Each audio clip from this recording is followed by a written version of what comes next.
Hi guys, it's Reddit fan, can't remember the numbers. Today's review is based on my first ever PS2 game because it was one of those to launch with it. There was two games, there was Tekken Tag Tournaments and the game I'm going to review today. I think both of these games, Tekken Tag and this one, sorry that's my computer, are by Sony, so it's for the PlayStation only, I'm afraid. This game, if you have a PS3, a certain PS3, you will be able to play it because it's a PS2 game. Number 5 has come out on PS3. I'll give you a clue what this one is. The next review will be the sequel to this.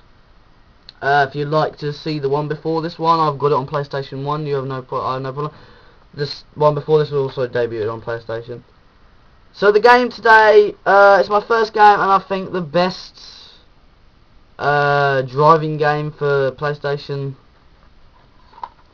Gran Turismo 3. The real driving experience.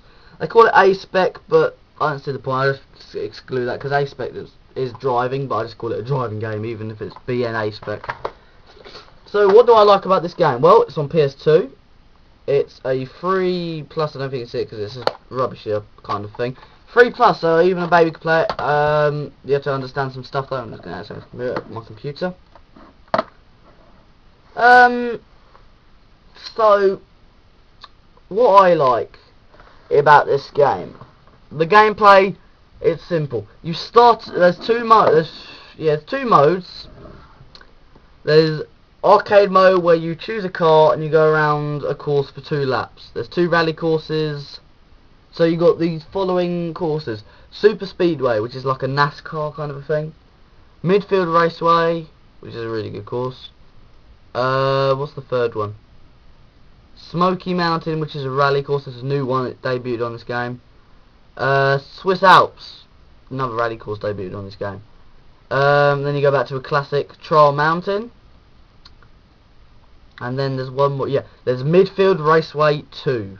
And whenever you see a 2 course in this thing, it means reverse. So if you took a left at the start, in this one you'd go the other way and you'd go right, or something like that, you know. Depending on how this course is shaped. But you instead of going one way around the course, you go the other, simple. The graphics.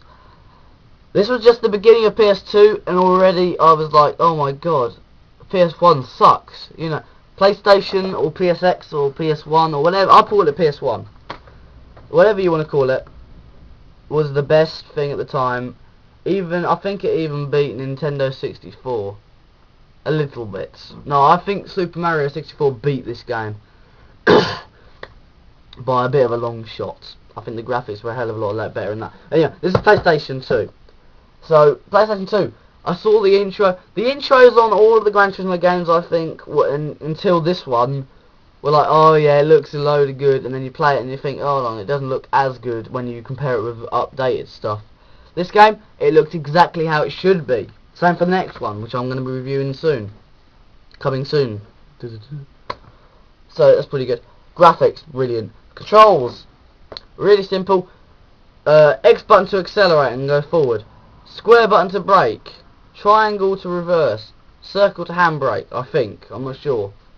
And then you got the directional buttons. Hold on, where is it? I'll show you. I've got a controller here. So you've got the controller here. It's simple.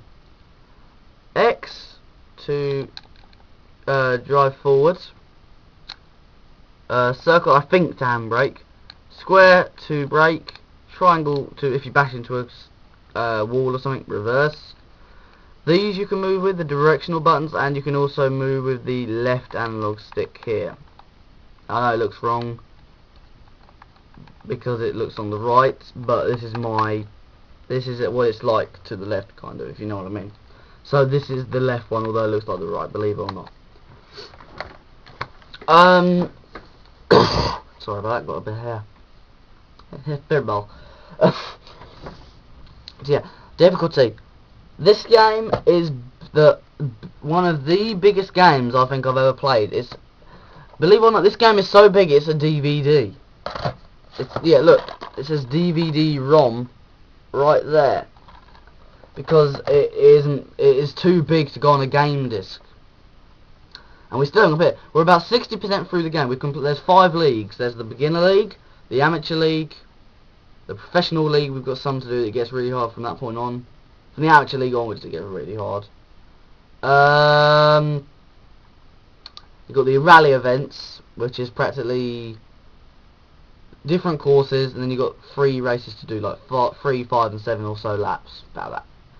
Then you've got the hardest of the lot, but I think the funnest, the best, endurance league, where you've got endurance races. We've done almost all of them. There's about 9 or 12 of them. So there's a fair few. There's only 2 left. We've got 50 laps around Special Stage Route 11, if you know that course.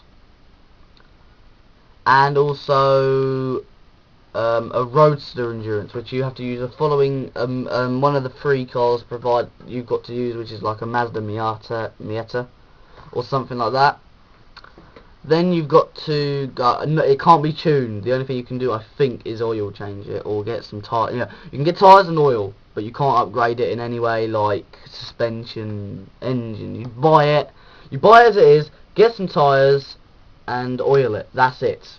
You don't do anything else to it. You don't really touch it that much, apart from when you race it, which is a bit annoying. I hate non-tuned races because it's so much easier without it. Anyway, so the difficulty is quite hard. Like I said, we still haven't finished the game. We're about 68, nearly 70%. I haven't checked it for a while, but the last time I checked it was 68. So, really fun game. If you like racing games, like Grand Theft Auto sucks, in my opinion. You go around, bang, he's dead. Oh, snuff some drugs. I think I'll go and have a date. And that's it. Drive around, kill some people, take some drugs, have a date with a woman, sleep with a woman. That's it. You don't do anything else. You just repeat the same thing again. It's like Pong. This game, I admit you did the same thing. You get a bit bored after near the end of the race. You like just give up. Sometimes I admit I have an endurance race. I'm nearly 6 laps behind near the end. I'm just so tired I can't carry on almost, and it's just a real damn shame because you put all that effort in for nothing. Yeah. So that's a bit of a shame. But anyway, time for me to rate it. Bear in mind, this is one of the first PlayStation 2 games out. Compare it to some other games, like for instance Hulk, Rock Band 2, Lord of the Rings, Guitar Hero, and I think indeed Guitar Hero World Tour. Gameplay, really addictive, really fun. 8 out of 10, because it gets really fun. Different cars to use. There's apparently, I don't know how many cars. Don't know, but there's plenty of companies. I can see there's over 50 different companies. Like you've got Lister, Lotus, Aston Martin, Audi, Suzuki, Honda, Mitsubishi, Lancer Evos and stuff like that. You've even got Formula 1 cars in this game. After a while you unlock some Formula 1s. I love the Formula 1 cars, they're brilliant. So if you're an F1 fan, you won't like it at the beginning, but keep playing, please, and you will love it. Anyway, graphics, 7 out of 10. Not quite there, but hi-ho, it's pretty good. Controls, 9 out of 10. Really simple. X, triangle, you know, all of them, and then you just steer a bit. And the difficulty, really hard, it's 10 out of 10, 1 being easy, 10 being hard. So my total is 35 out of 40. Because it's not quite as good as some other games. Oh well. But anyway, that's my review. I hope you enjoyed it. Out. Oh, not Guitar Hero. Gran Turismo 4 coming soon. So that'll be one of my next reviews. See ya.